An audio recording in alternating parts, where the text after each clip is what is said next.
Is up, super fam and bro bingers alike? I am Sensei Finito, aka Bang Sensei, and welcome to Marvel Bros, where we discuss all things Marvel and everything pop culture. And today we are doing our watch party and review for none other than Loki Season 2, Episode 2. I am so excited to get into tonight's episode. The first episode of Loki was fantastic, so I have no doubt in my mind that we are going to continue on the path of Phantasm and just keep it all good and schmoovy inside. So, definitely let me know how you guys felt about that first episode, and let me know if you're hype about Loki Season 2. Let's get a 1 in the chat if you guys liked episode 1 of Loki. Let's get a 2 in the chat if you didn't, and let's get a 3 in the chat if you just need a little bit more, a little bit more. You know what I'm saying? If you need just a little bit more, let me know. Let me know. No. We're about to jump in the chat in just a second. So if you guys haven't already, make sure you follow us on social media at Sensei Finito to stay up to date with all the at Sensei Finito, at Marvel Bros to stay up to date with all things Marvel and everything pop culture. And you can also follow me on social media at Sensei Finito to stay up to date with all my thoughts, theories, and opinions on whatever particular thing that I may be partaking in with that particular time, whether it be music, my book, or any of the other nerdy content things that I be doing in my life and endeavors. Okay. Let's get a little bit of Q&A going. You know what I'm saying? How y'all, if you guys have any questions or anything like that you want me to answer about the first episode or anything you may be confused on, don't worry your pretty little heart. Just go ahead and let me know in the comment section down below. I'm not sure what we should do for a poll. Let's see. Will we see a Kang variant this episode? All right, let's jump in the chat and see how everybody is doing on this beautiful day today. Yo, Samurai's in the chat bright and early. Yo, what's up with the team? Hello Samurai? How you doing? Hello there. Hope you're having a good one. Turn that up a little bit. Couldn't hear it. Vinci, how you doing? When is it online? It'll go up in about 15 minutes, give or take. Maybe 5 minutes, actually. Who knows? Been waiting for Loki forever. Loki episode 2 and Gen V episode 5 got me hyped. Yeah, I gotta catch up on Gen V for sure. There's just so much going on, for real.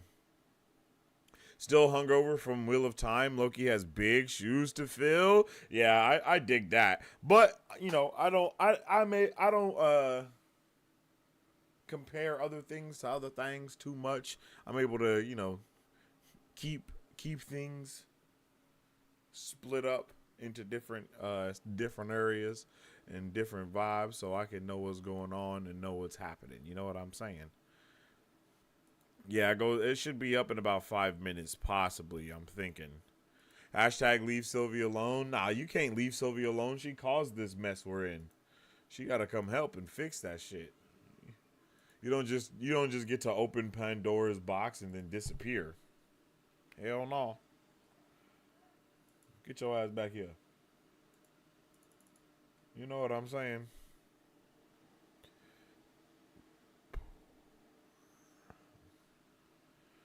Do you know what I'm saying?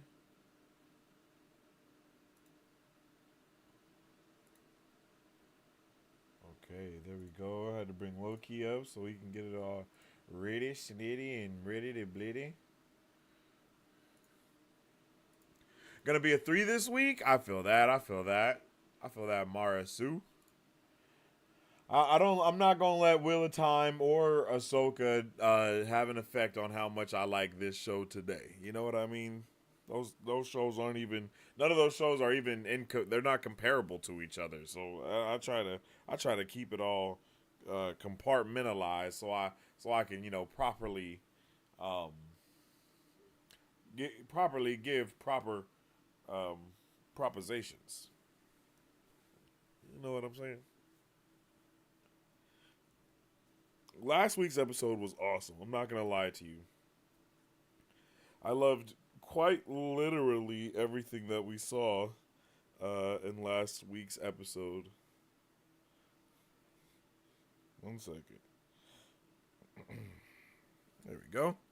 Yeah, I quite literally loved all of the things that we got to see from last week's episode. It was really a good time, and I was really surprised that we got to, get into it the way that we did. Oh shit, they said tripping on your boy. It be like that sometimes.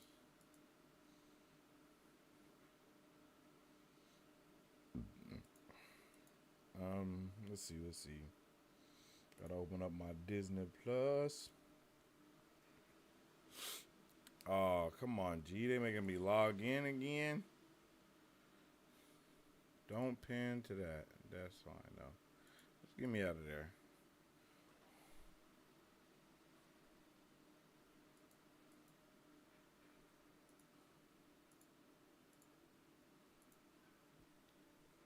Um.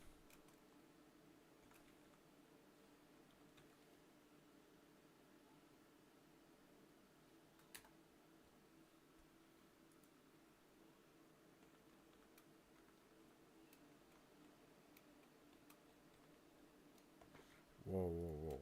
My bad, y'all. I thought I was all signed in and ready to go.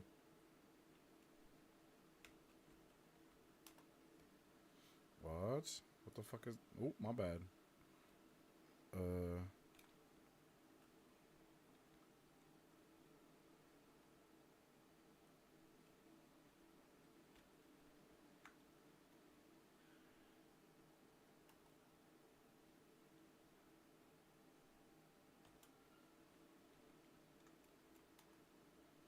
What? What's happening? What is the freaking... What's the password, yo? What?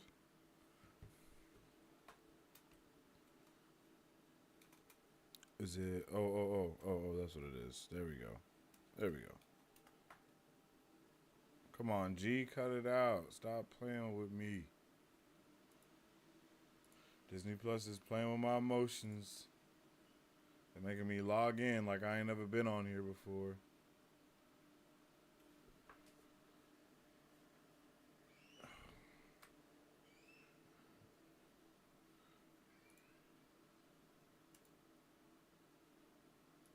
What? What's happening, bro? Come on.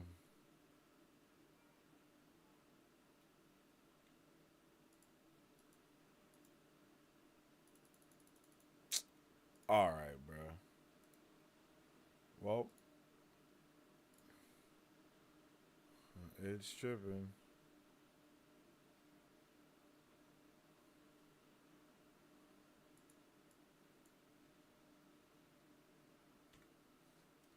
They're really trying not to let me watch.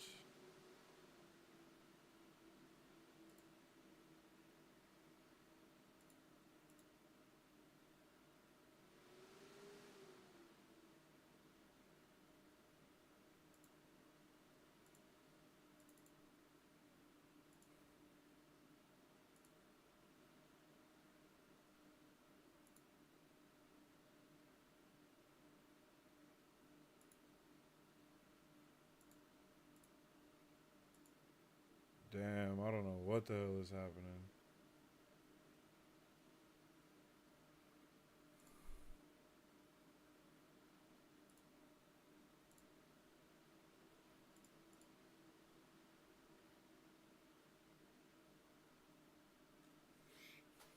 My bad, y'all.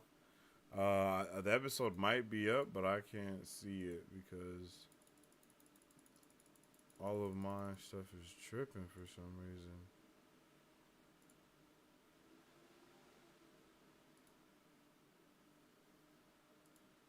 Like all of my everything is tripping. This is kind of pissing me off. Let's see.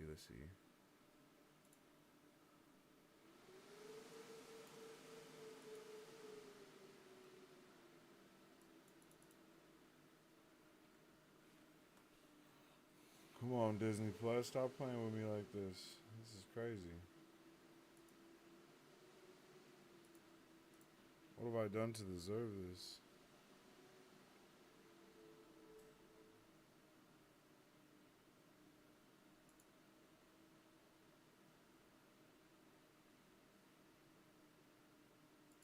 This is crazy.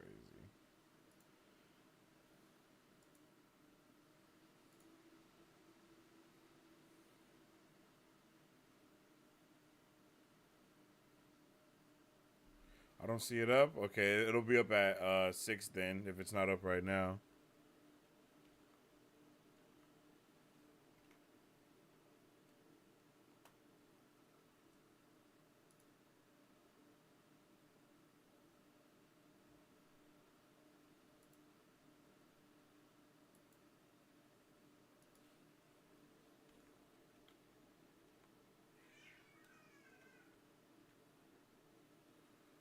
What?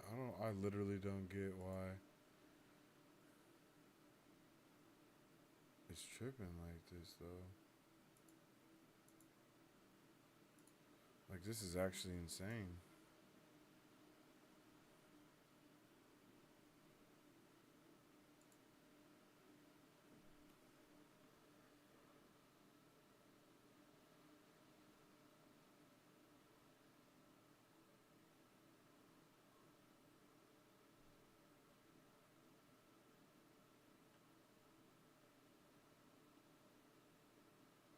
They gonna try to have me watching this shit on my phone. Come on, G. Don't play with me like this. Alright, let's try to go to one of the other web browsers.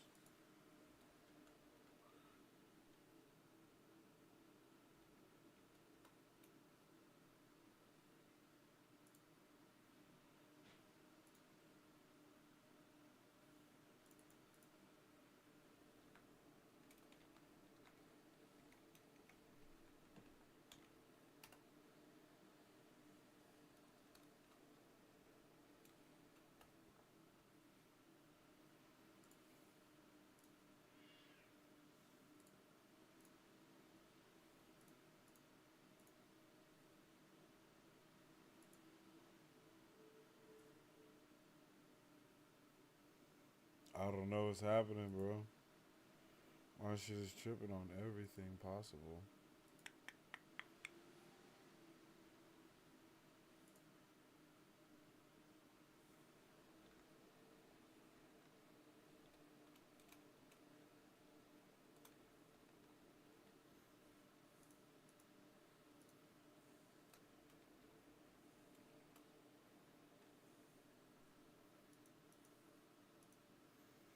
Oh my god, I think I got it. Please, sweet baby Jesus.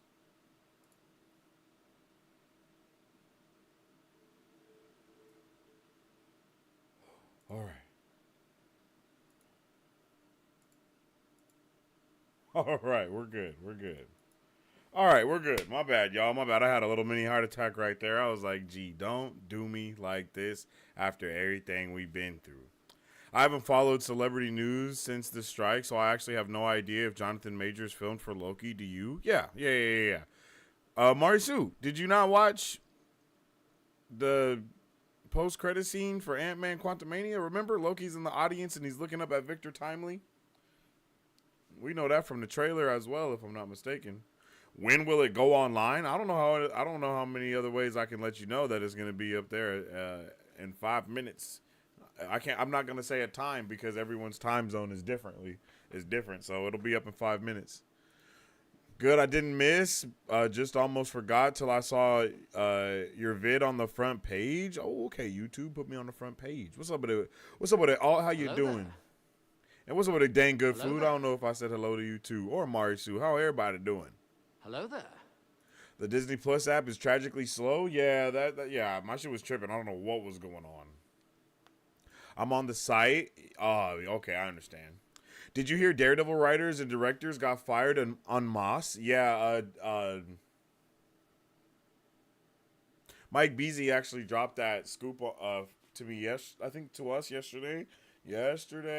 I think. and then he let it be known like the reasons why, and basically, Foggy Nelson and Karen Page weren't actually going to have a predominant role in the Disney Plus version of the Netflix show. They were planning on like killing off Foggy off screen, and then not having what's her name? Is her name Peggy or whatever her name is? Come into like the end of the season. They already had Mike Beasley said they already had 7 episodes shot at this point, so we don't know what that means for the rest of what that means for the rest of it. So I'm definitely nervous about what that could mean, but I'm also not that nervous because we're probably going to be in some good hands. You know what I'm saying? Like, it's like State Farm, no matter what. And apparently they're trying to make it more like traditional TV shows. That's what the terminology that was used. They want to make Daredevil more like traditional TV shows, so make it more like the Netflix show. So maybe it wasn't all the way there, So it seems like it seems like we're good. And a lot of those scoops that we know about Daredevil Born Again, those things may stay the same or they might change now because, they were doing the whole Devil May Reign storyline and all that type of shit. So who knows what could be going on now with how they're doing it. But no matter what they're doing, I'm pretty sure it's going to be dope. I don't see it up. 11 minutes to go anyways. Yeah, about 2 minutes now. I'm going to bike to the store for a drink, BRB. All right, I'm not sure how far you are from the stove, but hurry up. Hurry up. If that's true, I'm glad they're starting over. Yeah, it's really good that they're starting over, to be honest. Like you said, if those are all factual things, then we got to get up out of there. And I mean, hey, look at what was going on though. A lot of I don't know what type of writers Disney was hiring. I don't want to, downplay any of the artists or any of that type of stuff, but man, a lot of the things that we've been getting from these writers has not been up to par, kind of across the board, causing everyone to kind of complain a little bit more about what the hell are these writers doing, no matter what movie, TV show, no matter what it is. You just have a lot of people complaining about the writers more than you have them praising the writers. Unless you have these grand shows like Gen V or The Boys or House of the Dragon. Those are the kind of only, like, to be honest, and of course Wheel of Time, but those are like the only shows that have came out within the last, like, I guess you can say like year, 2 years, or maybe even 3 years that have not been heinously ridiculed about the writing and the events that happened in them. So, I'm interested. I'm happy that the writers' strike is over, and I'm hoping that this opens up more doors for, everyone to kind of get their creative juices flowing and just everything across the board. So I'm excited to see what goes on with that. Unfortunately, the SAG-AFTRA strike is still going on, though. Because, a lot of the companies are like, bro, yeah, we're not doing that. We're definitely using the AI as much as possible, Like, we're going to use this AI stuff as much as possible for entire cinematic universes so we don't have to continuously shoot stuff. And I understand where the companies are coming from, but it's just not right to the people. Unless they give them royalties or something like that for their likeness, then I can understand. And then they were like, bro, we're not giving any royalties. So it's just kind of crazy. All right, the episode is now officially up. I hope everyone is ready to get into this week's episode of Loki Season 2. This episode is titled Breaking Brad, and it is 52 minutes long. So we actually have another banger episode on our hands right now, and I'm really excited for it, and I hope you guys are too. Make sure you guys go to the bathroom, get your Disney Plus apps refreshed and up and ready so we can all enjoy this show together. As you know, I'm not going to be able to show it from start to finish because the YouTube guys do not be playing with the copyright ban hammers and all the things above. So we'll just, I'll have the subtitles up right here down below, and we'll just be checking out this episode and enjoying it to the fullest potential. I hope everyone is ready to get into this episode tonight. But before we do, if you don't have anything to snack on or you ain't got nothing to munch on, I got the thing just for you.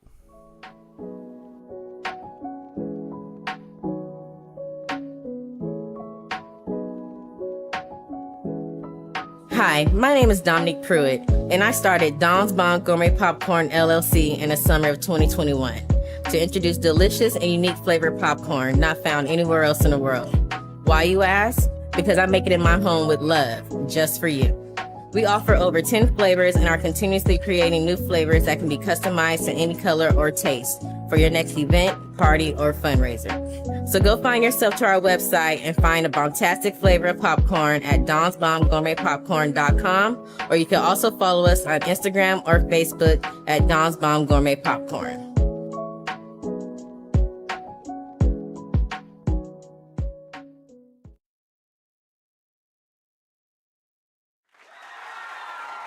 That is right. Shout out to Dom's Bomb Gourmet Popcorn, where the popcorn is always bomb and gourmet. Make sure y'all shout out to Dom. Check her out. All right, on 3, we will start this episode and get into all the lovely goodness that is Wheel of Time, excuse me. That is Loki Season 2, Episode 6. I am so ready for this to get going. All right? So, like I said, on 3. 1, 2, 3. I'm excited. Subtitles on. Yep.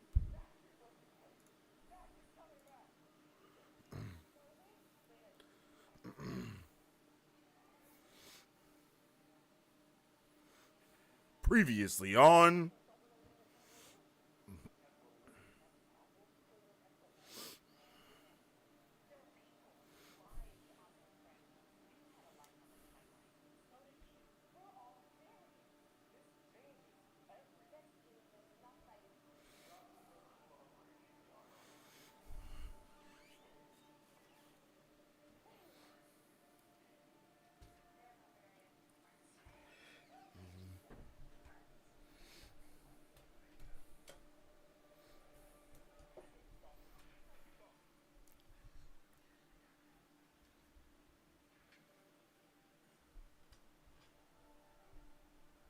Oh,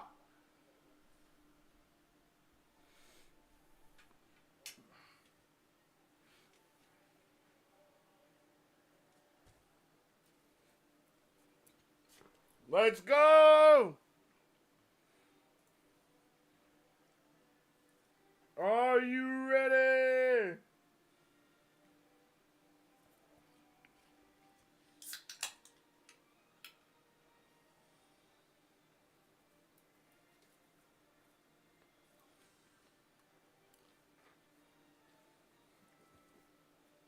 That Marvel Studios intro is crazy fire. All the stuff that was in the letters now, bro. Crazy fire. Kang was in one of them. Oh, shit.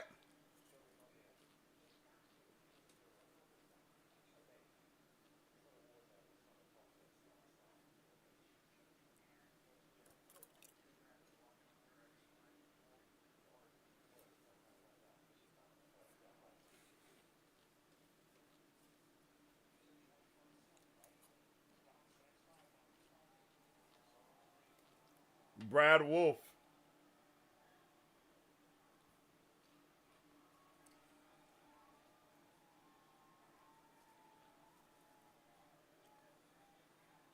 I thought that was Jim Carrey for a second.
Oh,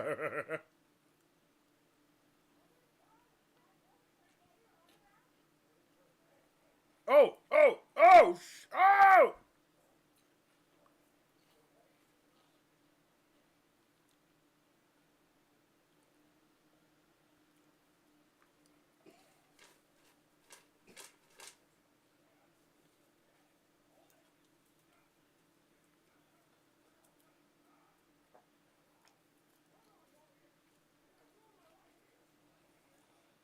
Oh!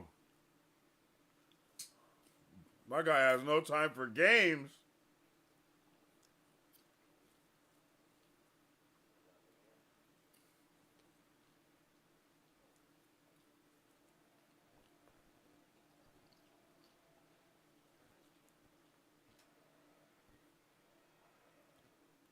Production is amazing on this season, bro.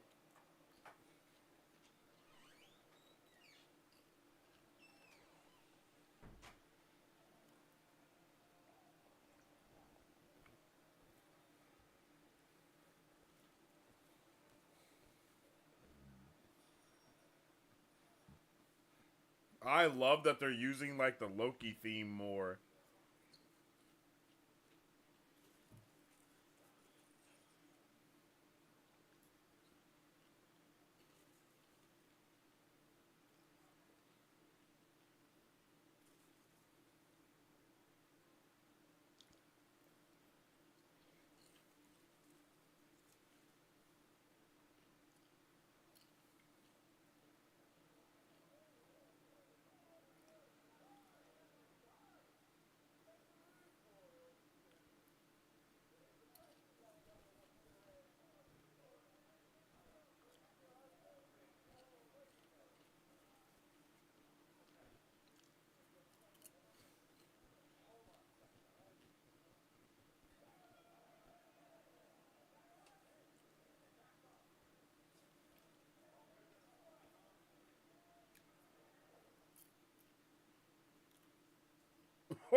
You.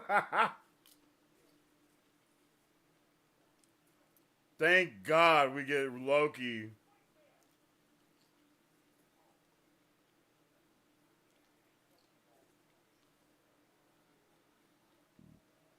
This is how it should be. Let's go!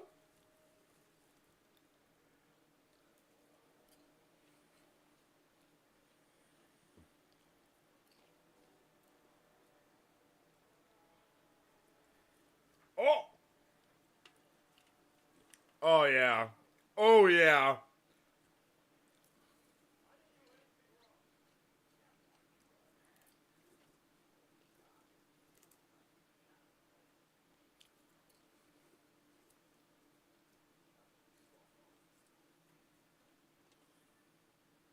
Oh!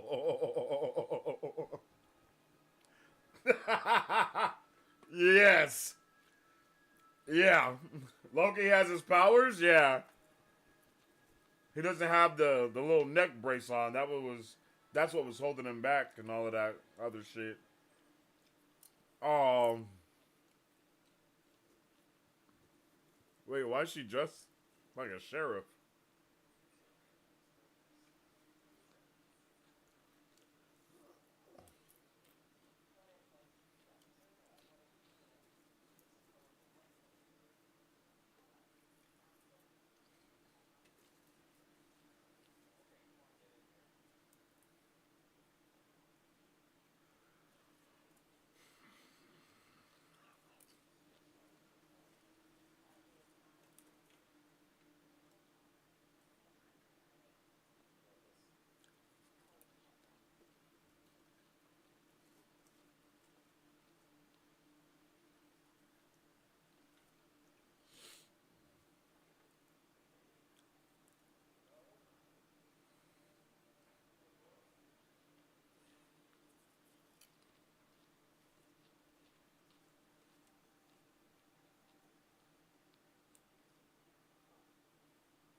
Is the episode out? Yep, we're watching it right now.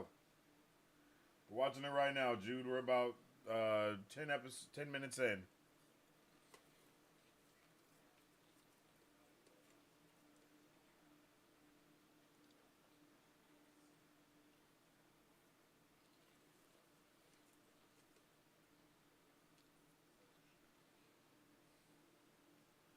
I can't remember what her name is.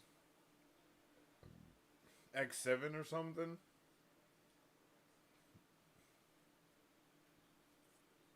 Oh.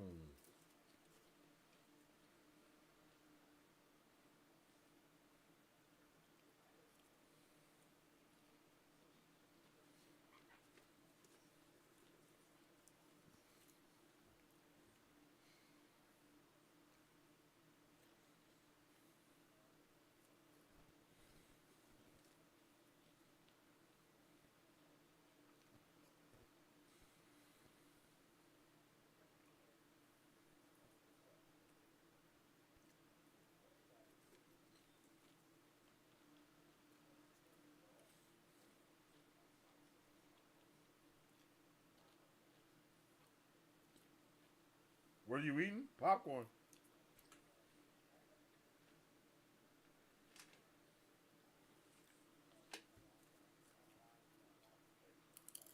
She's good.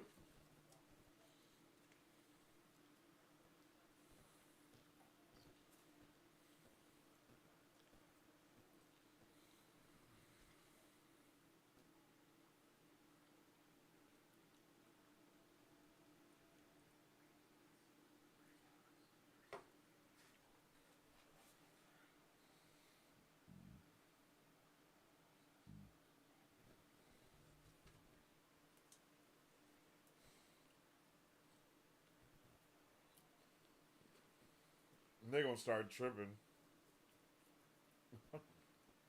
She gonna whoop his ass. She's gonna whoop his ass, and Loki gonna send him to the dark dimension.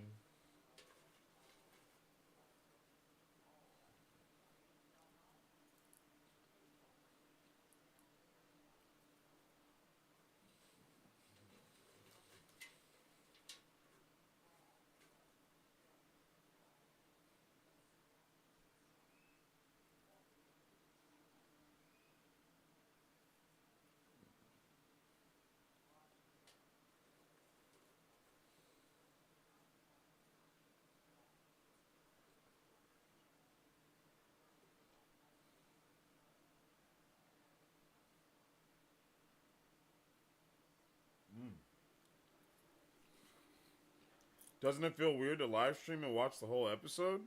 No, not at all. I've been doing this for a while. It's awesome.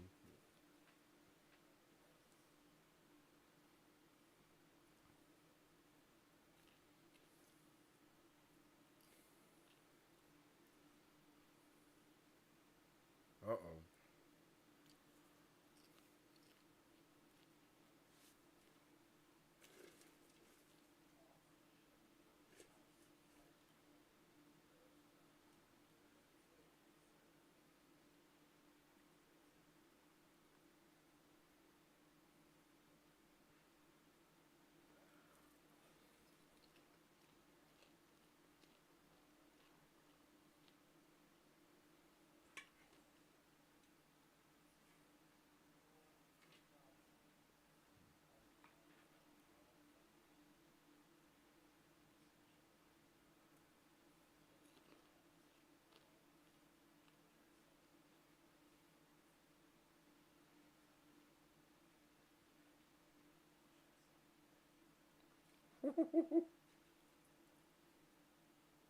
B15. That's her name.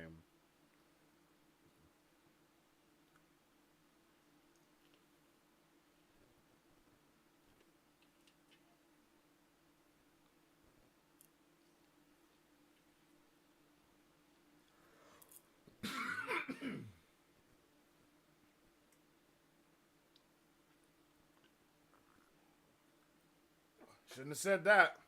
He shouldn't have said that.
Oh,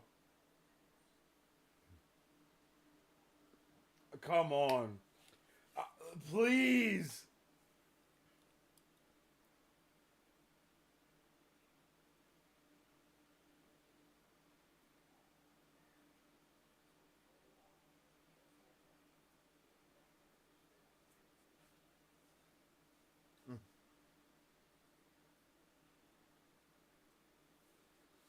I want Loki to beat the shit out of this man.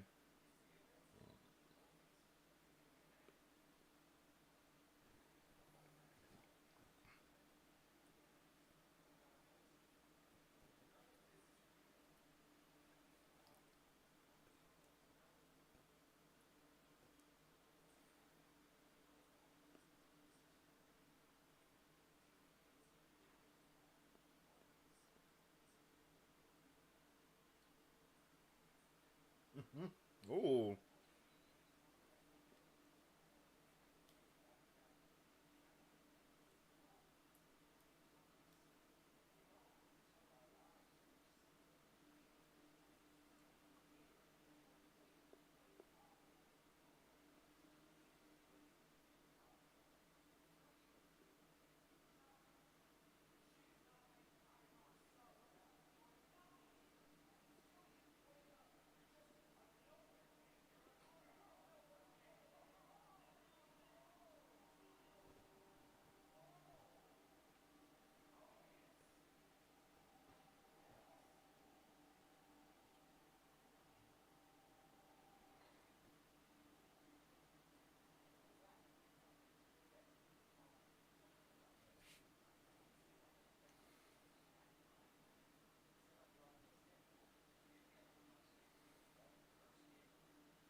Brett said I was following you. Mobius, you were clearly ahead of me.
All those pies? How can you do both? I would get so mad. Mad at what? What is there to get mad at, Jude? The show has way too much linoleum. No such thing.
I really like this.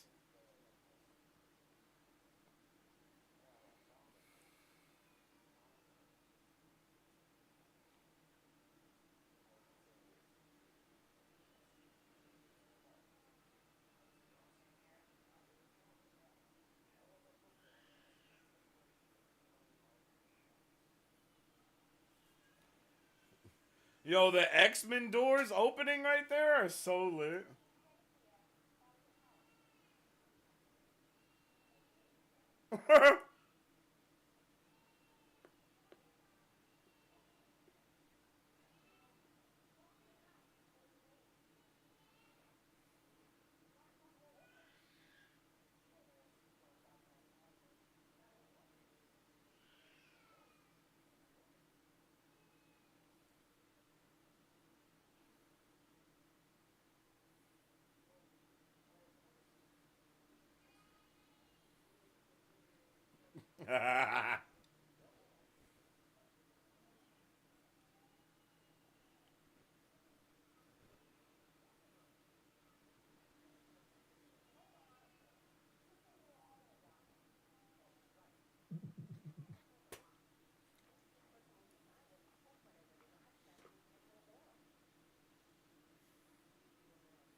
Oh,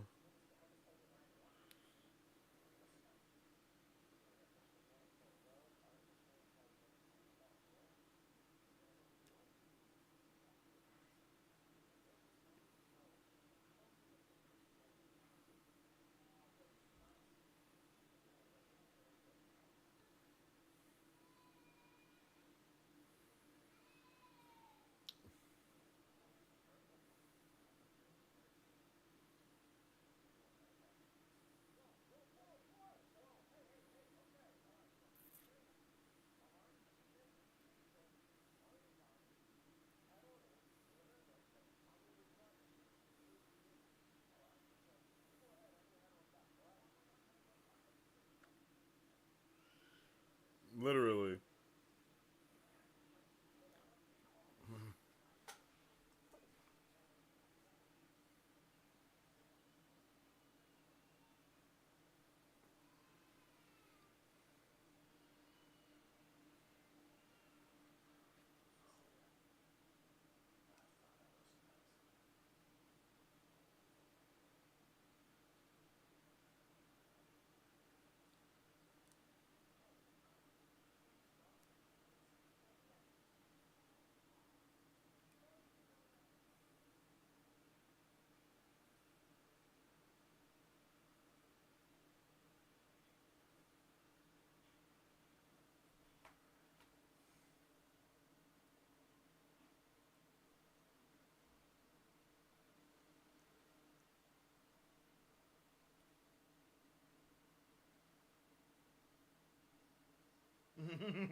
You slapped me in the face. I'm not gonna forget.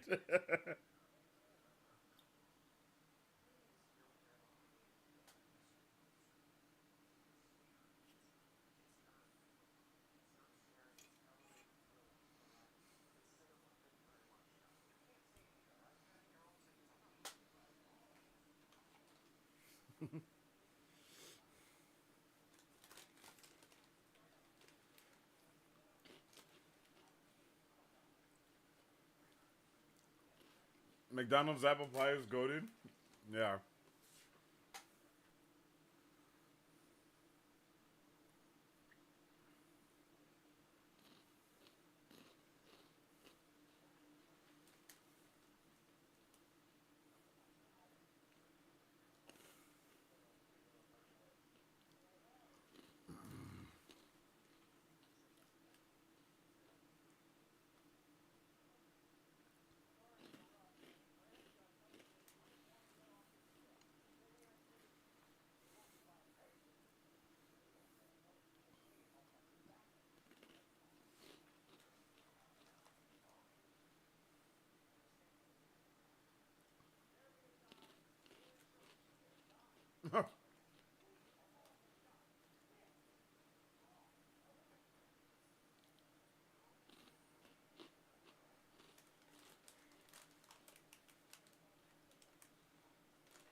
Oh.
Don't overthink it is crazy.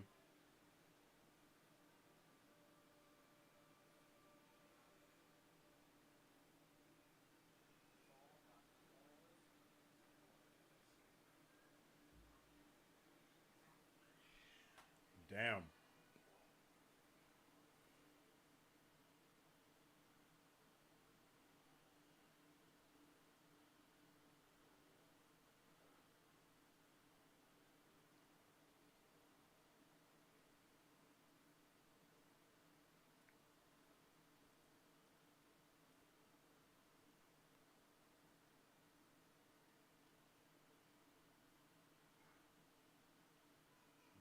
Damn.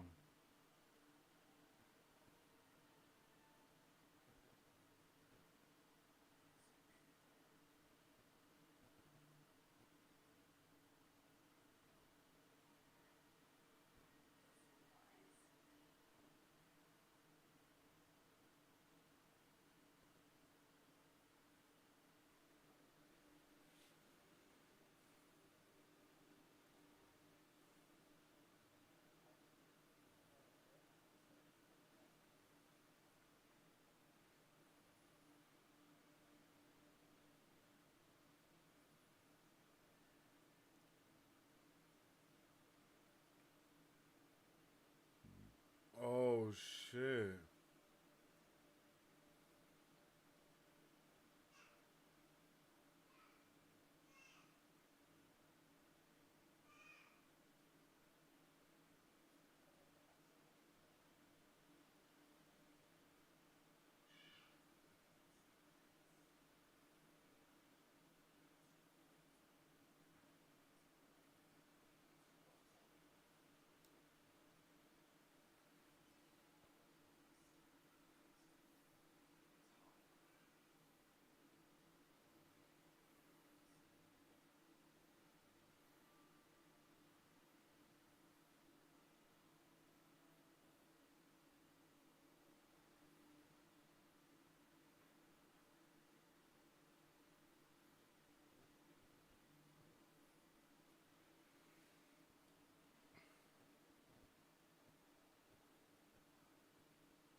Damn.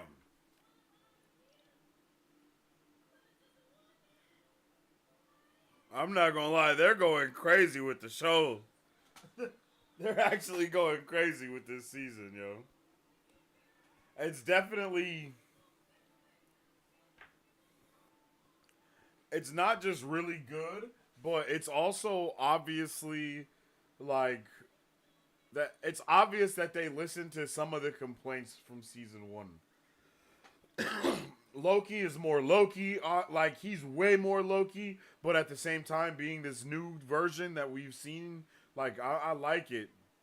Finally getting to see him really use his magic is it's awesome because he didn't get to use it. I feel like in the last season he didn't get to use his magic nearly as much as he does when we see him in all the other every other time we see him, whether it be in Thor or the Avengers movie or whatever the case may be. You know, he's always using some type of magic, doing something. But of course, he had the little inhibitor stuff going on, so it's just dope to see him see him be stronger and a little bit more confident as well, and kind of be a blend of like the Loki that we like he grows to be in like Thor Ragnarok before he dies, and the Loki that we know him as at the point of Avengers. I feel like we got a good middle point for the Loki that we have now, and I really like how they, you know, allowed us to see a little bit more in this episode and kind of explore a little bit more Mobius, a little bit more of Loki as well.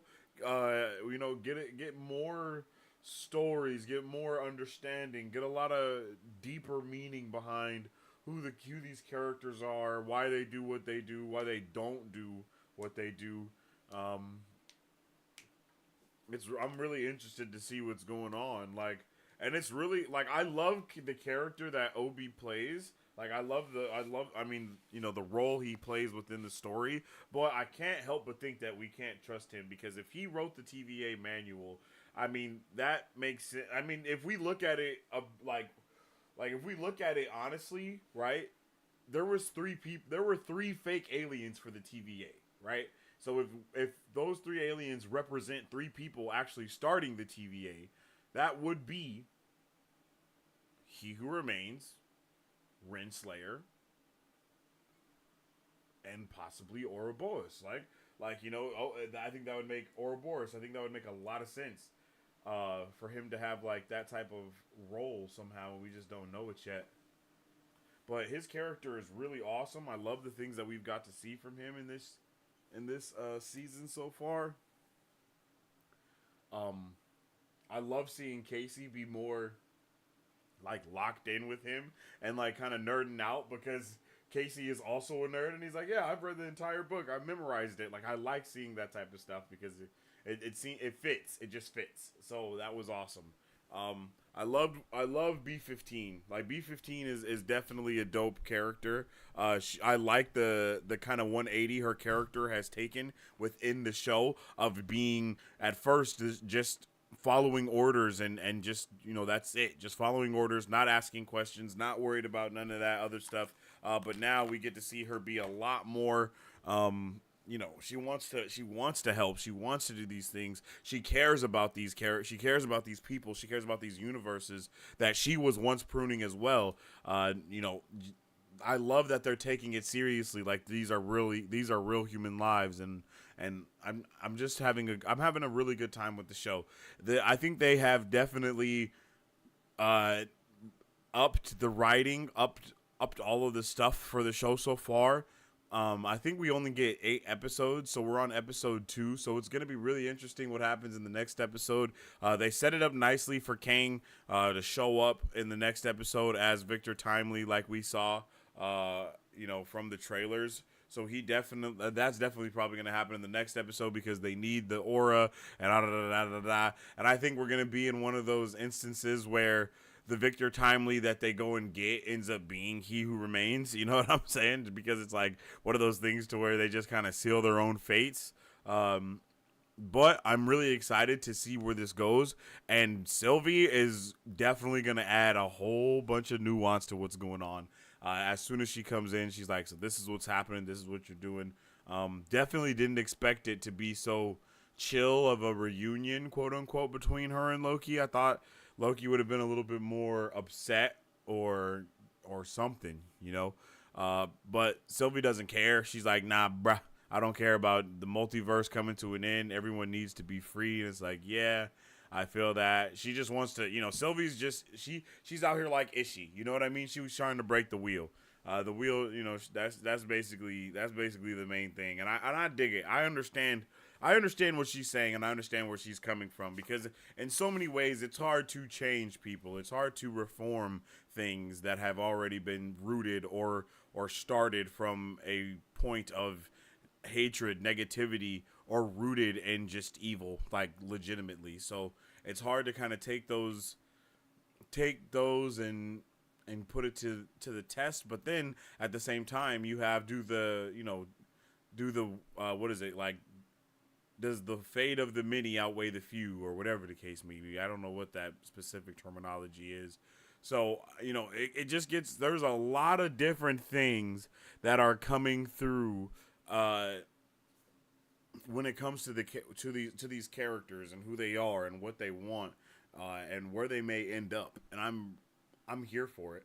I really can't wait to see what happens with the TVA. I think the TVA is gonna do wonders. It was dope. It's dope to see like kind of like a radicalist group take place in the show. They're definitely doing their best to try to give us that political type of vibe, but not give us too much. But they're definitely setting the stage as this is a little darker. They gave Loki that little monologue where he kind of went off, and then they gave the other dude that thing where he kind of breaks Loki down, and then they kind of torture bro, and you know, it was kind of torture but not torture. But you know, they're definitely teetering with darker themes, at the very least. They're teetering with darker themes, going into it immediately, being like, yo, they're killing people like everywhere just to save this one universe, or whatever the case may be. And I think this show is actually headed in a really good direction. So let me know how you guys are feeling in the chat about episode 2 of Loki. Let's get into 1 in the chat if you liked it. Let's get into 2 in the chat if you didn't. And let's get into 3 in the chat if you're not really sure how to feel right now and you still need to see more before you actually make an opinion. Because all of those are okay.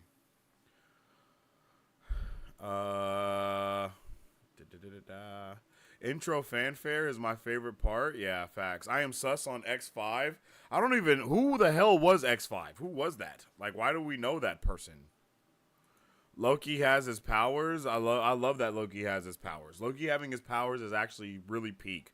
Loved the seeing him have all of the different like duplicates of himself, and then the shadow like people grabbing the dude's arms. That all was, yeah, I like that a lot. That was all really dope. I liked it. It was really good. They did a good job with that as well. I'm ready to keep going with this show and see where we end up. B15. It was on the tip of my tongue. Yeah, for real. I couldn't remember it. I wonder what her name will actually be. Loki definitely loves to mind freak everybody. Look at all those pies.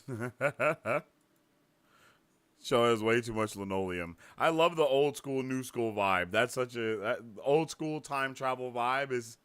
That's awesome. They did a really good job with they're doing a really good job with this show. And they're definitely, in my opinion, I think we are doing better where we are now narratively than we did with season 1. But of course, season 2 can only fly because of season 1. But legit though, I really do feel like we are at this point where the story is going to start getting even better, because I think we might be on this upward trajectory for the duration of the show. We got really good narrative this episode. We got a lot of context on what's going on again, kind of understanding who our character is of Loki, getting all these things situated so once we do get later in the season, we actually see some of the decisions that are being made and why and how crazy they are. I think we're gonna get to. I think we're getting some crazy shit going on. I'm not gonna lie to you. The show has way too. Yeah, I just read that. X5 giving a hateable performance. Yeah, X5 is mad. Yeah, he was getting on my nerves too. I definitely wanted everything to go down. I wanted them to fight. I wanted them to torture him a little bit more. Maybe make him almost pop. But that was dope to see. I like to see that. And how he used it on the chair first, and it destroys the chair. And then he's like, "All right, let's do this to you now." McDonald's apple pie is goated. I haven't had a McDonald's apple pie in 2 years. I feel like poor Jack has a crush on a 1,500-year-old. It's Twilight all over again. I hope Ouroboros is more than just a name. That's such a specific mythological reference. They need to justify it. Yeah, I agree with that. It can't just be a name at all. It has to be something deeper. But I do think it's going to be... I mean, he is kind of at the end of the day, it seems like he's the one that created the sacred timeline. You know what I mean? Of course, Kang created the sacred timeline, but it's with the help of Ouroboros. Ouroboros being, the snake that eats itself and all that stuff. So that's why, and a snake that eats itself is basically time in a circular fashion. The wheel, if you will. And I think we have some good places to go with this. I'm hooked. I'm hooked too. I'm not gonna lie. I'm hooked. I'm excited for what's to come. I can't believe that we're doing such a good job with the show, and we're finally letting Loki be Loki. What is bruh's name that plays Loki? I always forget his name.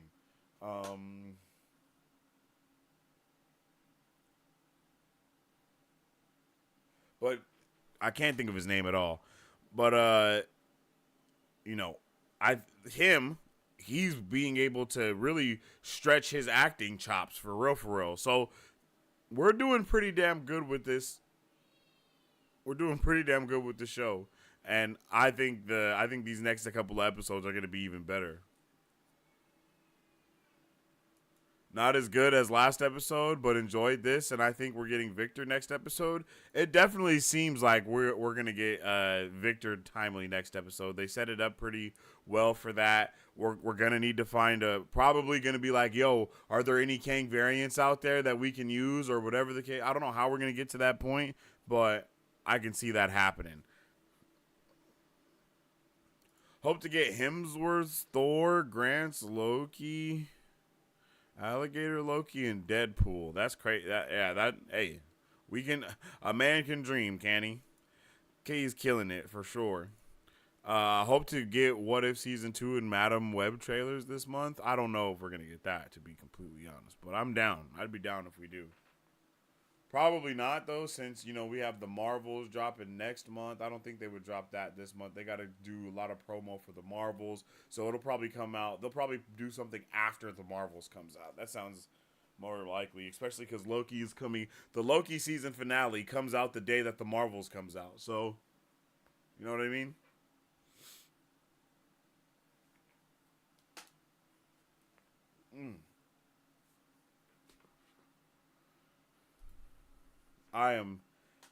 I think I like the acting is something that's definitely standing out to me in this season, and I'm really here for that. Right?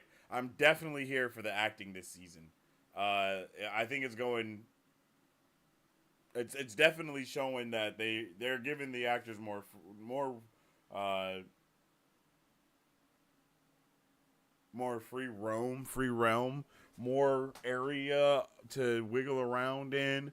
And of course, they don't have all the restrictions and things that were occurring during Loki season 1. And Loki feels the most like a show more than any of the other things. I'm not sure how much time. Like, it definitely felt like there was some time that passed from the last episode to today's episode. So that was interesting. Yes, Tom Hiddleston. There we go. I always forget bro's name for some reason. What If Season 2 is coming out December, and we got Kraven the Hunter trailer, which is coming out after Madam Web. Yeah, we got a Kraven the Hunter trailer a while ago. And Kraven the Hunter, well, I guess Kraven the Hunter is coming out after Madam Web now, right? Because Madam Web is supposed to be next year, I think. But Kraven the Hunter at first was supposed to be this month, I thought, before they did the pushbacks and all that good stuff. Tom and Owen's chemistry is off the charts for sure. Oh, for sure. They care about each other. They're bros now. I love that dynamic between them. I love the opening up from Morbius this episode as well. Getting deeper into why he doesn't really care about none of the other stuff that's going on. Like, it's like, yo, I don't care if it's bad. What if it's amazing? Like, what if I had a little kid? What if I had a little girl? What if Morbius had a daughter and they just took him from his daughter? That would crush him. He would probably be, turned to the dark side a little bit. And so they're definitely going crazy, and then Kay's going crazy as well. I feel like Casey is going to start taking a little bit more of a role in the show. And I love Casey. Casey was awesome in season 1, so it seems like he's going to be a little bit more important in season 2 since we don't have Miss Minutes yet. And we might even be like, who created Miss Minutes? And then figure out it's Victor Timely, and then go to Victor Timely to try to get a Miss Minutes that isn't corrupted. I could see something like that happen as well. So I'm down for either of those things. Actor strike got way worse today. Everything is going to go on a deep freeze. Yeah. Unfortunately, the studios are really, really standing fast on the scanning of background actors and not having to pay them and not wanting to pay them the royalties of them being in the show or any of that stuff. It definitely is unfortunate, but I'm here for it. X5 making fun of Morbius's acting ability. Mobius's acting ability is very meta. Yeah, that's true. You're a great actor. I think they all said that to each other at some point. Everyone called everyone a great actor at some point in this episode. And I understand why it was Breaking Brad. That's funny. The choice that they went with Breaking Brad because they got to really, break Brad. Pause. Whoa. Pause. That was crazy. The show needs to end with a Miami Vice style jet ski chase with Owen Wilson winning the day.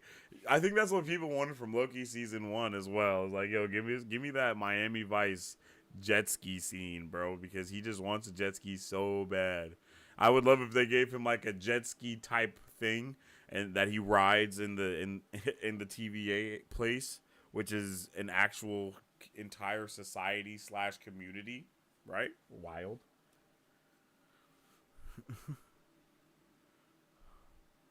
Morbius is the bat guy. Oh, okay, I got you. Agree. Yeah, this was a cool episode. I do want to see a cameo from someone, though. I'm not gonna lie. You know, I know we're already getting that Kang cameo, but I need another cameo of something else. For sure. Yeah, I definitely need some. I would want a cameo from another character of some kind, any kind. It's kind of lame that they can't just do stuff like that, you know?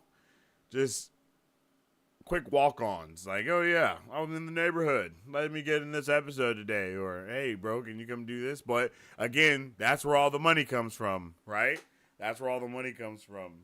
And that's I think that's one of the issues that we're having right now with the SAG-AFTRA strike, is that they want to use actors' likeness for the entire cinematic universe. So basically just be able to scan somebody and just have them show up in the news scene, or have them show up in something like that, you know?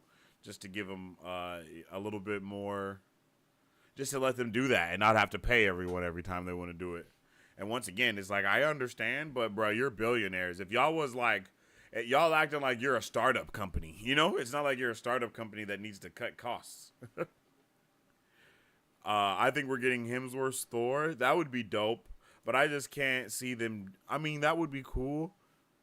I would be down for that, but who knows? I want to see a major character. I do think that it's worth it to get a major character somewhere, but at the same time, I'm really not like heavy on it.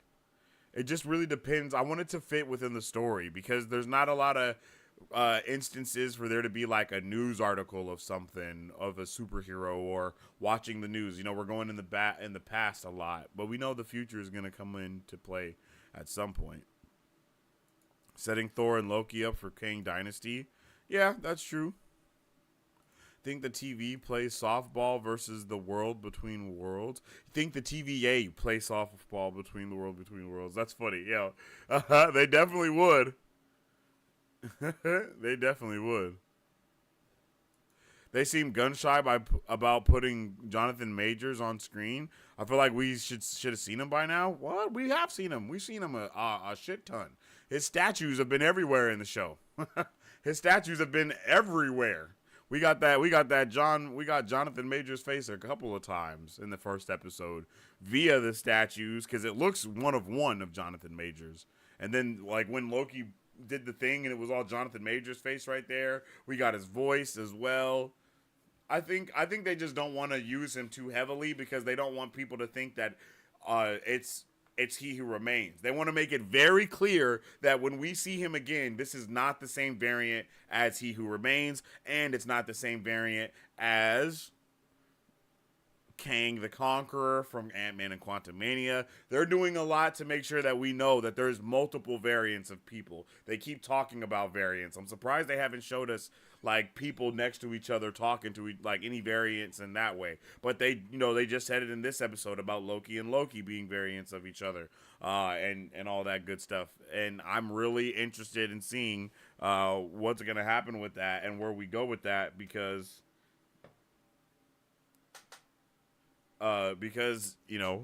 like, we have a lot of potential to get more variants, get more everything. And I do want to, like I said, I want to see some more variants. I do want to see Jonathan Majors, Victor Timely. I do think that Victor Timely is He Who Remains before, he's that person and all that good stuff. So it's going to be interesting to see where we go from here. Where do we go from here? And I want to know more about Renslayer now, because I feel like Renslayer might have got her mind wiped and didn't know none. That's really kind of how it seems. Like, the version that we heard Loki here isn't the same version that we saw as the Judge. I mean, it might be, but I don't feel like it's the same variant. But at the same time, I do feel like it is. And whatever timeline she was on, she had to escape.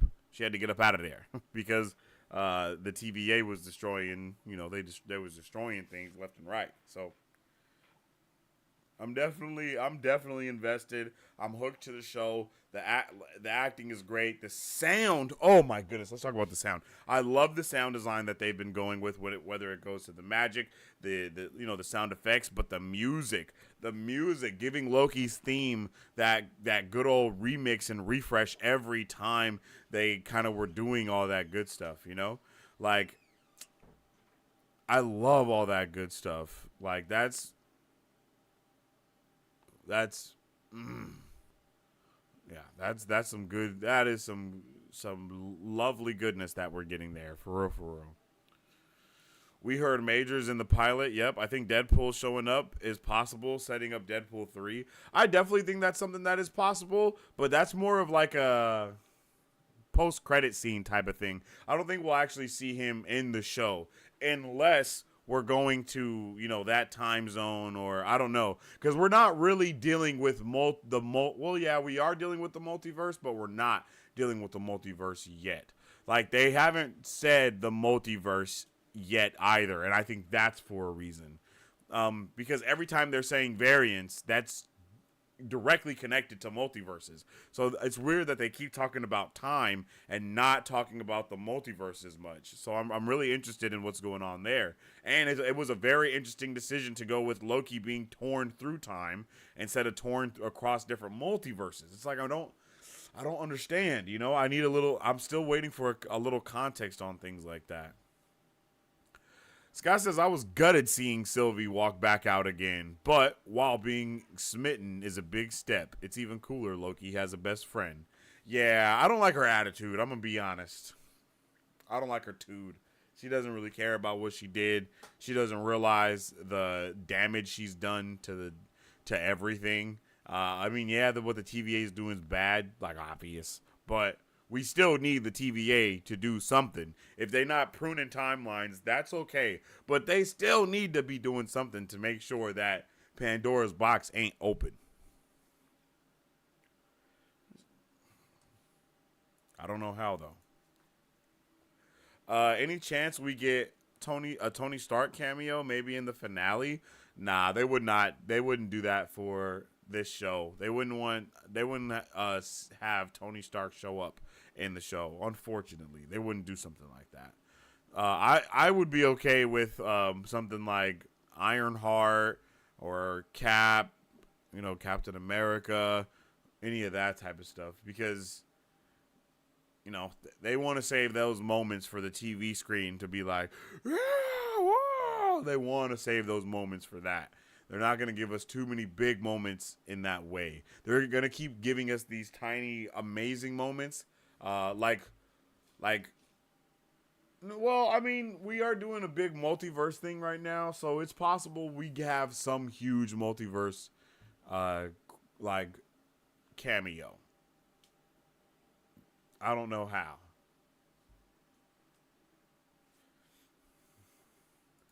Maybe showing a character that we've seen before, giving us like one of the OG Fantastic Four out of nowhere and be like, what? A Deadpool Easter egg would be nice, or at least a tease, especially if it's true the TVA is in Deadpool 3. Yeah, which I do believe.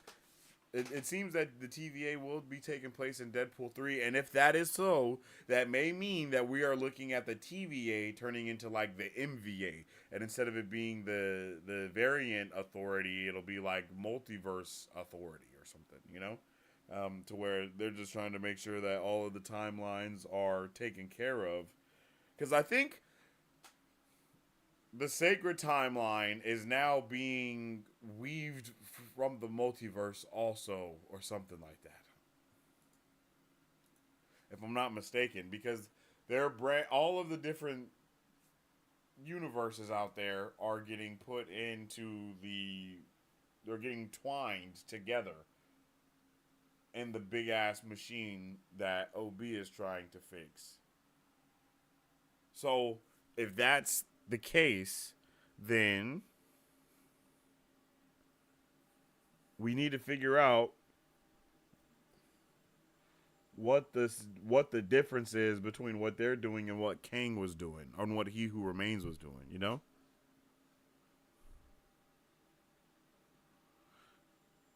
Um, Marisu unlikely. Yeah, it is unlikely. Nah, if we get Downey's Tony, it's Kang Dynasty or Secret Wars. They're definitely gonna save that for Secret Wars. Hope we get Cruz's Iron Man, but unlikely in season 2. That's another thing that we'll get in Secret Wars. Is the piece called Sylvie's Lament? Whatever it is, it's phenomenal. Brings up so many emotions. What is the piece called Sylvie's Lament? Are you talking about the thing she was holding? I thought that was from, I don't know what that is.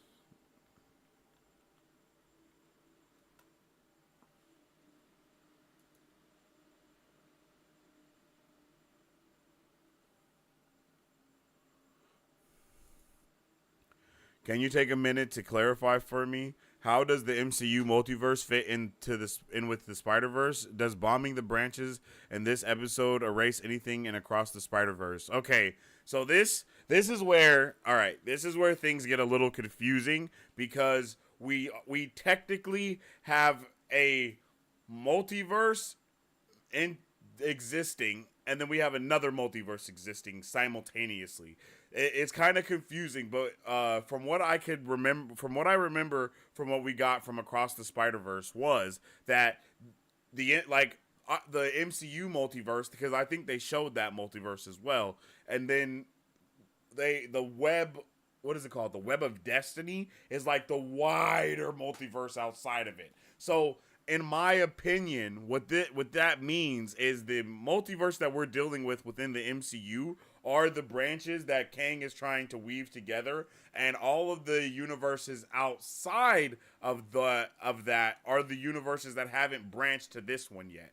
So almost like two different galaxies of multiverses, right? So you have like a solar system over here of the multiverse, and then you have a solar system of multiverses over here. Those multiverses haven't entirely crossed over with each other yet, and that's like what's gonna happen now with the cause of what like what Sylvie did with killing Kang. That's what this is all setting up. So Secret Wars and all these incursions and all of that, it's going to set up all of these universes coming together and crashing together, because it's really like there is a multitude of multiverses, but it's like each multiverse kind of has their own multiverse, unfortunately. So it's more like omniverse, I guess you can say, if you wanted to.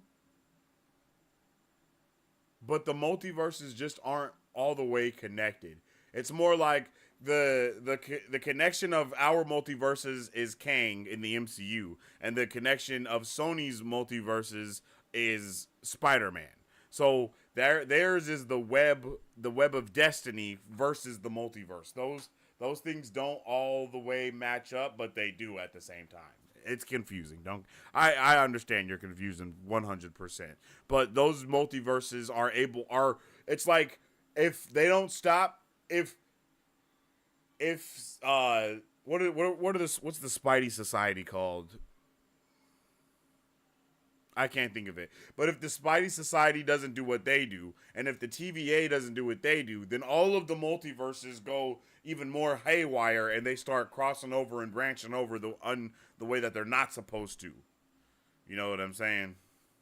So Kang and Spider-Man 2099 are kind of doing the same thing in their own respective universes. Like, I could see if they were like on a council together to stop certain things from happening.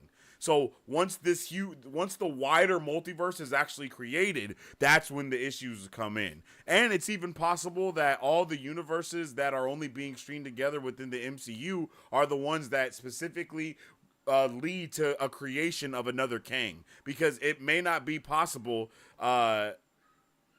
It may not be possible for every universe to breed a Kang the Conqueror. So it may be also possible that He Who Remains is only focusing on the Kang the Conqueror universes all the way, and I'm cool with that. RDJ got what 15 million for 3 minutes in Spider-Man No Way Home, in Spider-Man Homecoming. I mean, he ain't returning for one TV show. I know, right? That it's kind of yeah. What does TVA stand for again? Time Variant Authority. Yep. Ah, okay. I never thought of what it could have been called, and that's why I think it'll be like the multiverse variant authority instead. Sylvie's Lament, I think it's titled. Are you talking about the episode? That's about as good an explanation as I could have hoped for. Yeah. I'm sorry. I'm sorry, but yeah, that's about the gist of it for real.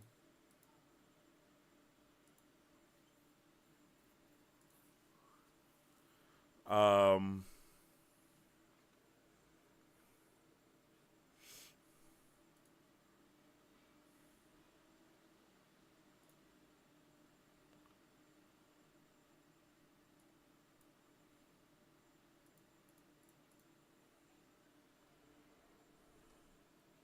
Let me see.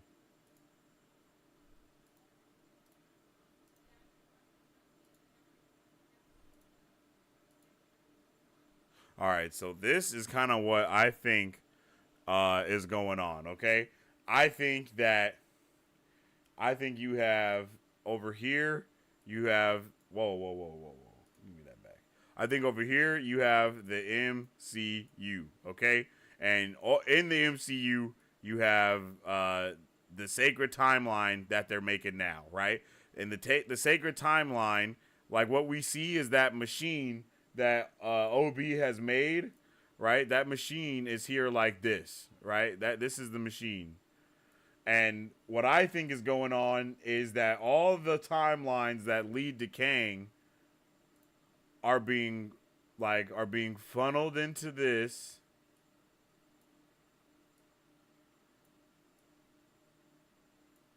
And then coming out the other side, leading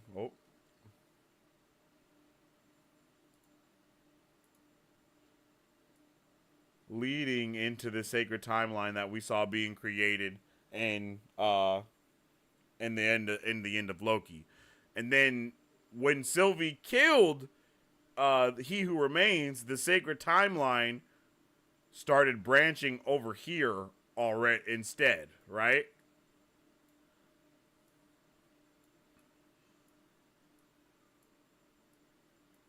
And then what they just did in this episode was go through and blow up a couple of the timelines, but not all of them. You know?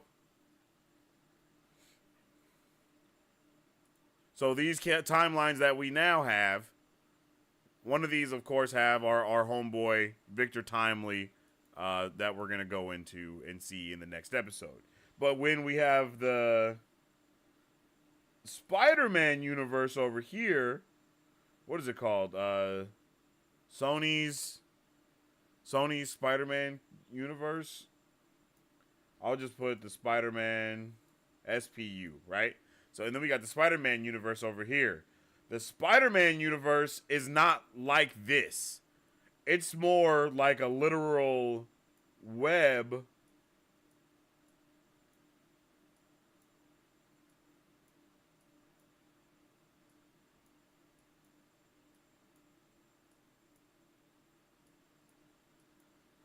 that's branching everywhere and connecting everywhere. It's not just branching, it's also connecting, right? So that's why, unlike with the MCU, where you'll have all of these, the Spider-Verse, yeah, my bad, the Spider-Verse, but specifically I'm talking about Sony's universe, because it's not just like across the Spider-Verse. It's also, Venom and all that other shit too. So I'm talking about, and then like the old Spider-Man movies, all of that. So that's the Sony Spider-Verse. So I'll just call it that. So in the Sony Spider-Verse and the Spider-Verse of Sony, right? That's how it works over here. So that's how you can have all of these different Peter Parkers, all these different Spider-Man, but every single one of them have to do the same thing. Not have to, but they all follow the same type of whatever, right? They all follow that shit. They gotta do this. They gotta do that. They're all gonna lose the Uncle Ben. They'll all lose this person. They'll all lose that person. But it's not like that for Loki. It's not like Loki always has to do this other thing. You know what I mean? And all this other, it's not the same way. So, but what they showed in Spider-Man in the Spider-Verse, right? I'm gonna can I wait. Can I grab this stuff? Oh, look at this. This is about to be crazy.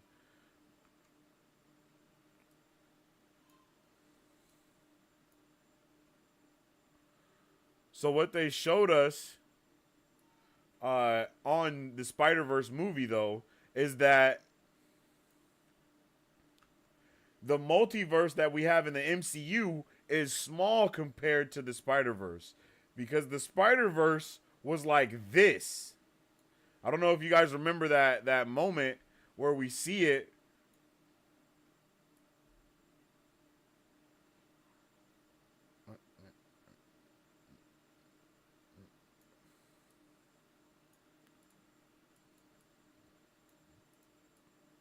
Right?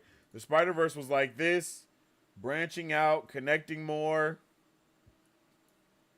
And then we saw the MCU timelines branching out and kind of growing towards this, while these were also branching out and growing towards this.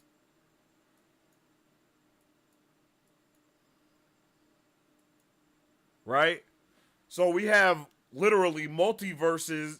We have different multiverses now colliding on top of those multiverses in themselves colliding with each other. You know what I'm saying?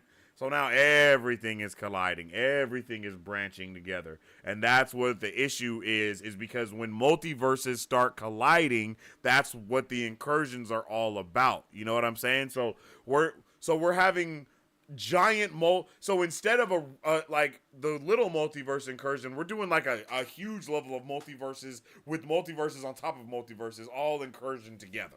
And that's how we're gonna have these animated characters and these live action characters and all these other things crossing over, because all these universes are gonna be extremely entirely different and extremely entirely insane.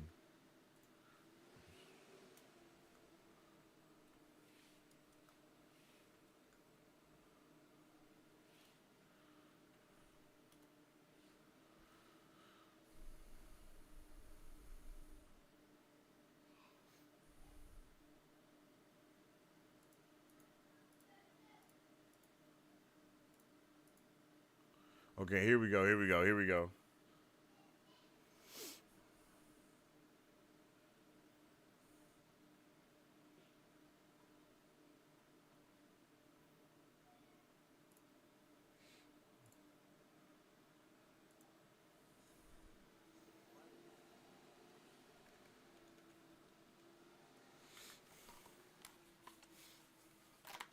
All right. Peep game. Because I mean, look, he's basically Kang and this is basically Miss Minutes. So, you know what I'm saying? Okay, so here we go.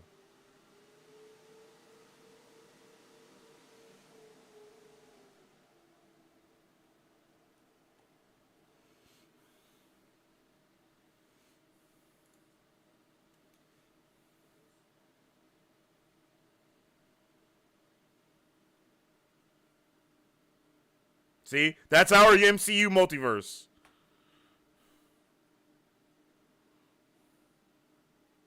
Okay, boom.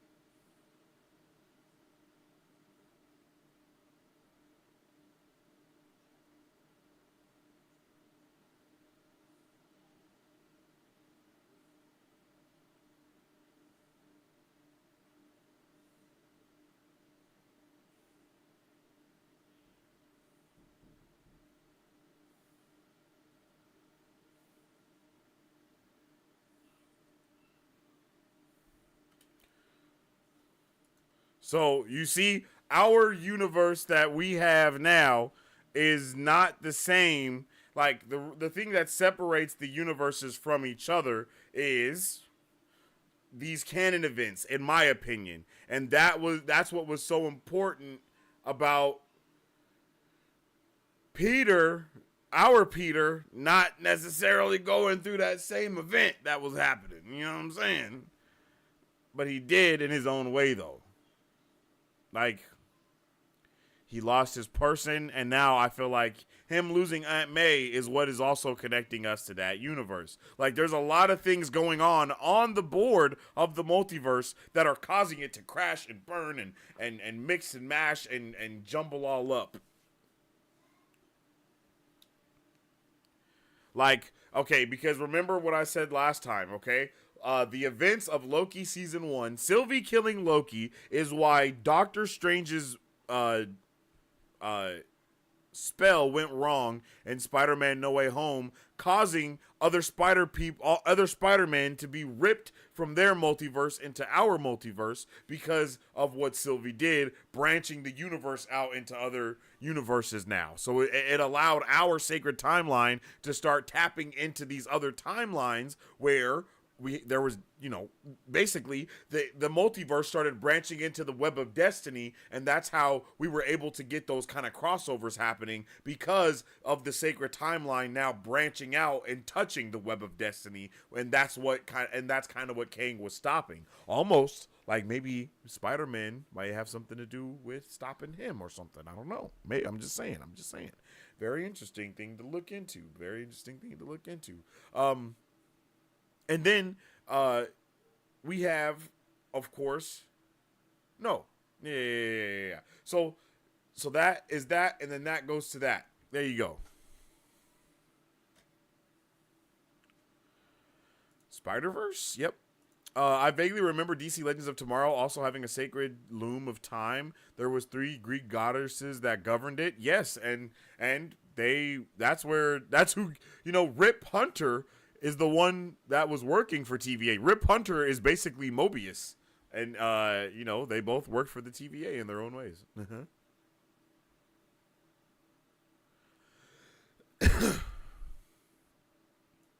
I apply the anthropic principle to the Spider-Verse. The reason the Spider-Verse seems large is because universes without a Spider-Man didn't survive for one reason or another. Exactly. And that's why it was so intrinsic for our multiverse to have a Spider-Man. And you can even say that the birth of Spider-Man in the MCU is when a lot of the things started to go awry for the overall multiverse, leading to a lot of the characters doing the things that they did, getting us to the point that we are now, i.e. Spider-Man joining in Captain America's fight, in the Civil War fight and picking a side. Ever since that happened, we have been on kind of this trajectory that has branched off into multiple other things that have got us to this point now.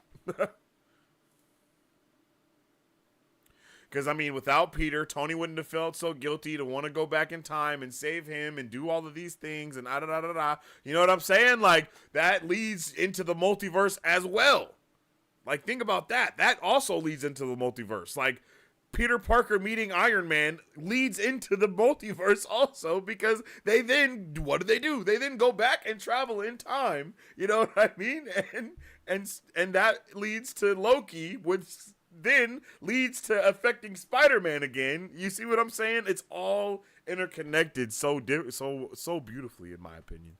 After some extensive 5 minutes of research, it's titled Glorious Purpose. They played it this episode at 33:25 when Loki approaches Sylvie at the end at McDowell's counter. Oh, yes, that was beautiful. I love it. That was awesome. It's the arachno-humanoid polymultiverse. That's the worst name ever, Scott. None of us are saying that.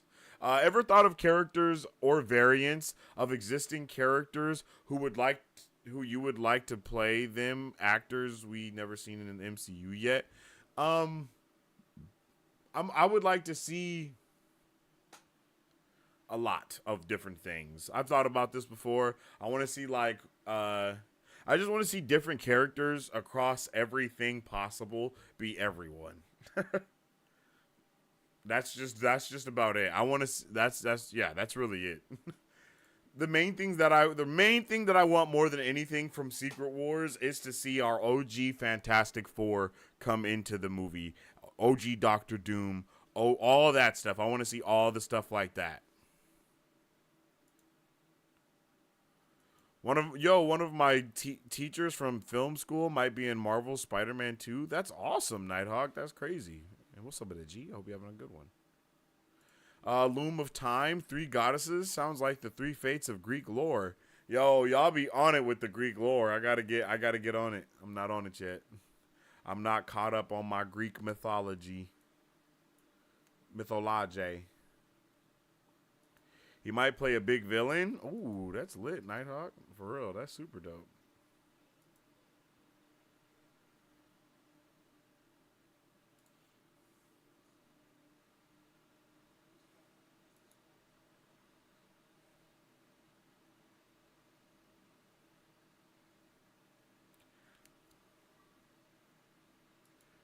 The police captain thing is a huge canon event, so that's something we definitely got to look out for Spidey, for Spider-Man 4. No police captain. I mean, like a dream list of actors with it slash MCU characters. Sorry to make that too limited. No, I got you. I just don't. I don't really have anybody specifically that comes to mind. Uh, and like not anyone really that I want in the MCU other than people from like Game of Thrones, like and like from that I know that are really good actors. And that's like it really. Something about Marvel without Fantastic Four has always felt off. It's taken way too long to get that going. I feel like I mean I agree. I agree it has taken a very long time to get it going. But I'm okay with them taking as long as it takes. As long as it's good. As long as it's good, I'm good. You know what I'm saying? So we're going to have to see what happens. And we're going to have to see what's good. I'm excited. I'm excited for where we go from here. And I'm excited to kind of continue on our journey through the sacred timeline, and getting and hoping that we get some real good content. But I love me the Fantastic Four, and like all the things that we've heard about what they're trying to do, it's all sounded good. I even saw a rumor that the Fantastic Four is cast right now, but just because of the strikes and all that, they're not able to announce it. I hope that's true. I would love to see some stuff going on with that.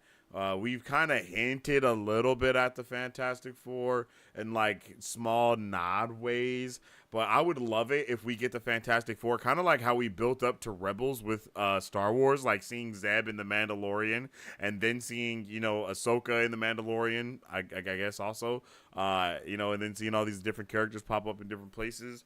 I would love something like that to happen within the MCU, where we see them before they're even the next level of their character, but they're probably going for they've been established the whole time, maybe trapped in another multiverse, and that's why we didn't have our Fantastic Four, or something crazy like that. I'm really interested in seeing how they connect all that together. I'm hoping that they kind of connect Doom and Kang and kind of give us a good little crossover with that. That would be really dope.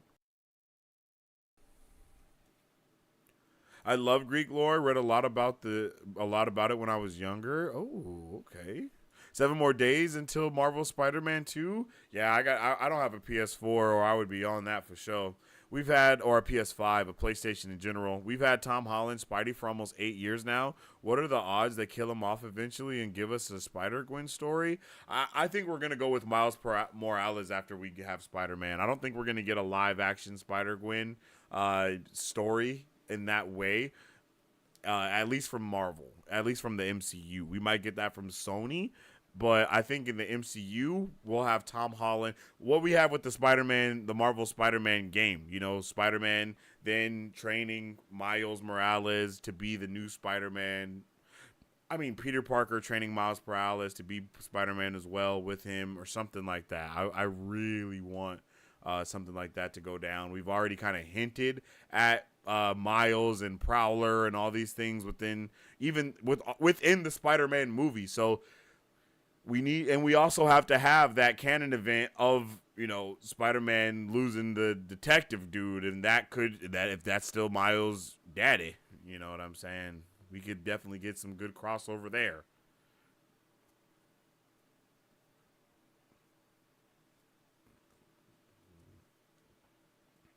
Yeah, we could definitely get some crossover right there with it.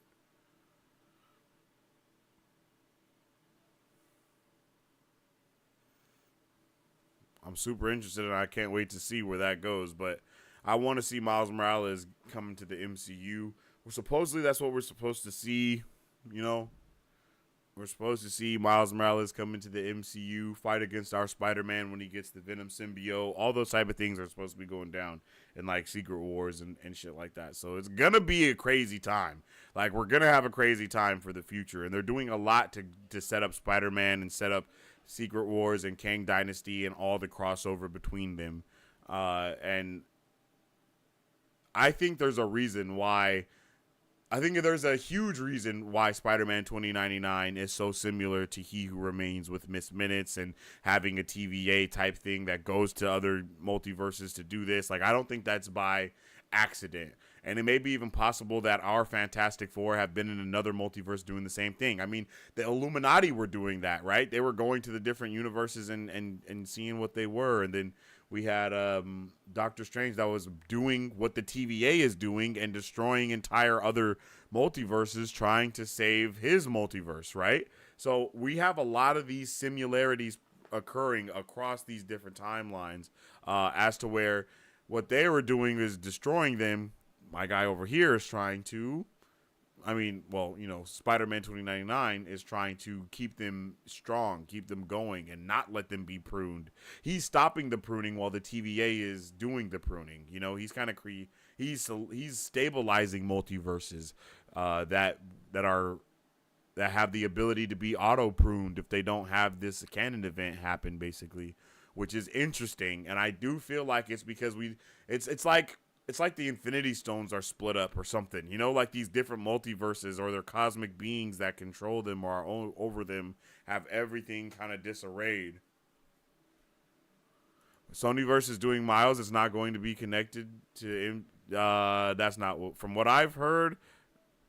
To say it's not going to be connected is hilarious because, we already have Spider-Man crossover. So we're definitely going to get Spider-Man in the MCU as in the form of Miles Morales. And we're definitely going to see some Miles Morales and Sonyverse and Spider-Verse and MCU-verse shit crossover for these different movies that are going to be happening. So it's going to be pretty wild. I was thinking they were in New York during the attack, even fighting, but in a different part of the city. Maybe even show a scene in the movie of them fighting off the attackers like they do in comics. Nah, we're not. Yes, but no, we're not. We're probably not going to do something like that. We're probably doing something like them trapped in the quantum realm. Like, that's probably what they're going to do with the Fantastic Four. Have them trapped in the quantum realm, trapped in another multiverse, something like that, because they want them to have been around already, like Doctor Strange said, didn't they chart in the 80s? That is a huge hint to what's going to happen next. For real. Have you read the recent Captain America Sentinel of Liberty, Symbol of Truth storyline? It would make a great movie, but after Sam gets some time as the only Cap. Oh, no, I haven't read that. Sounds fire, though. That's a dope-ass name. Whoever plays Miles is going to be a rock star. Yeah, I kind of wanted the kid from Stranger Things to play him, but it doesn't really work that way. The kid that voices him, it could work, but at the same time, bro's kind of old. But we could do like a time jump or something for the MCU stuff. Like, if we bring him in, we could definitely do a time jump. We know we're supposed to get a time jump for T'Challa Jr., for being the new Black Panther. So it's not outside of the realm of possibility to get a time jump for Miles Morales to be a little bit older, too. You know what I'm saying? You know what I'm saying?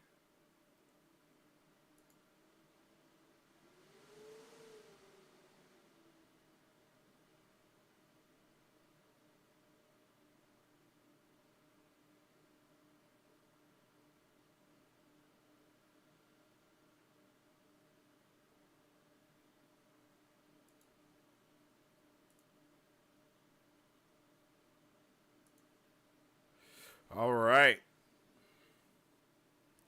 But with all that being said, I definitely appreciate each and every one of you for tuning in and watching Loki Season 2, Episode 2 with me. It's definitely been a vibe-tastic time. If you haven't already, make sure you follow us on social media at Marvel Bros. Stay up to date with all things Marvel and everything pop culture. Make sure you drop a like and a share on the stream because it does help out tremendously around these parts. And follow me on social media at Sensei Finito to stay up to date with all my thoughts, theories, and opinions pertaining to whatever particular thing we may be partaking in at that particular time.